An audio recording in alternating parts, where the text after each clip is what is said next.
All right, this was a big one for me as an athlete, but also as a parent of athletes. How to know if your kid is actually improving and what to do if they're not. You don't need more input. That's one thing I learned the hard way and the most expensive way. And so I really want you to hear this right now is you don't need more input. You need more output from what you're already doing. So here's how to get it. We're going to talk about that in this episode. And we're going to also talk about wasted input being the silent killer. Real improvement is tracked. And this is how to know, and this is how to fix it. And so I want you to think about the big thing that your kid is working for, and they're only focused on that, but they're not focusing on these little micro moments that they may be winning and they're not even sure of. And so this big thing, this big hairy thing seems so far away, and the kid is working, and actually having wins along the way while they're trying to be patient and get to that thing. But they're wasting that knowledge that they are progressing because they're not tracking it, or maybe they're adding the wrong things, the wrong inputs into it. So let me ask you something. Is your kid actually improving? Not working harder, but not even just feeling better, but actually getting better. And if you can't prove it, they're not. So most athletes waste thousands of reps. Parents burn thousands of dollars and the needle never moves. Not because they aren't trying, but because they never learned how to measure the tiny micro moments or how to measure the result of that training. So let's fix that. Most people confuse input with improvement.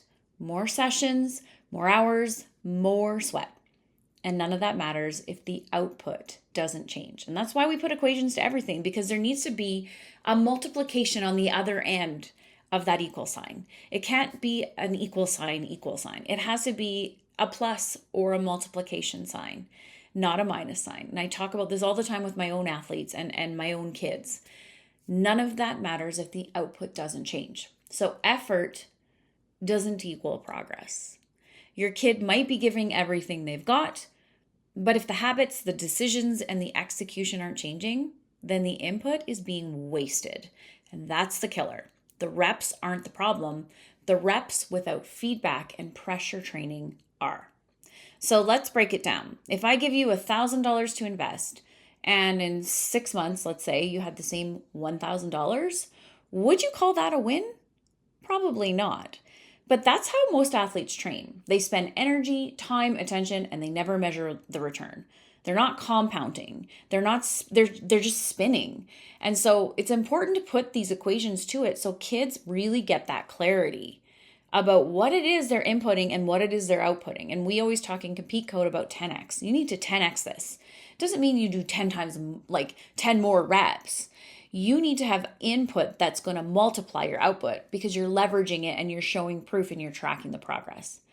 And the more input you throw at the wrong thing, the faster they burn out. So it's not about more, it's about leveraged execution. So how do you know if it's working? Well, ask your kids 3 questions this week. What's your bottleneck? If they don't know what a bottleneck is, tell them it's what's stopping them. And if they don't know what the bottleneck is, your reps have no focus. Number 2, what did you do this week to fix it?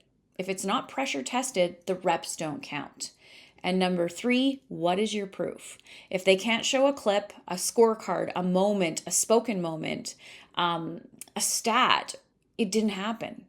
That's the standard. Not more work, more output. So here's how we fix it inside Compete Code and how you can apply it today with your own athlete. So first, teach them how to identify the bottleneck.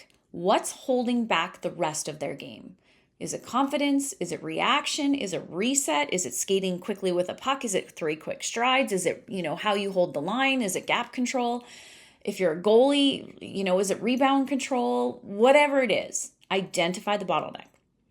Number 2, train with pressure. So no comfort drills. There's no comfort drills. Your heart rate has to go up. And you add the consequence, you shrink the time, you make decisions faster. They get better at it. Number 3, you track your micro moments. Those tiny moments, not the whole thing. Did they recover faster in that micro moment? Did they make a smarter play? Did they stay composed? And lastly, number 4, log the proof. Write it down, record it, measure it, prove it. So if you can build that loop weekly, you never have to guess again. And as you build that win and you stack them week by week, the confidence goes up. The pressure, execution under pressure is easier for them. And their mindset starts to change because they've changed their behavior. So if you can build that loop weekly, you never have to guess again, and then neither do the coaches. So let's talk about most athletes and how they are putting in input, but with no system. So that's like trying to win a race with no steering wheel. What if instead of tracking how many hours they trained, you track how many pressure resets they ran, how fast they recovered after mistakes, or how often they stepped into leadership moments? Those are just 3 examples. And that's where improvement lives, in execution, under stress, and with proof. I'm going to say that again. The place where improvement lives is under pressure, in execution, under that stress, with the proof. The goal isn't more training. It's more result per rep. And the athlete who masters that doesn't just get better, they become undeniable. Here's the move this week. Don't ask, did you train? Instead, ask, what was the bottleneck? What pressure rep did you run? And where's your proof that you got better? And if they can answer all 3, you're not wasting input. And if they can't, you've just found the gap. And now you close it. So train smarter, track better, execute cleaner, because proof beats potential every time.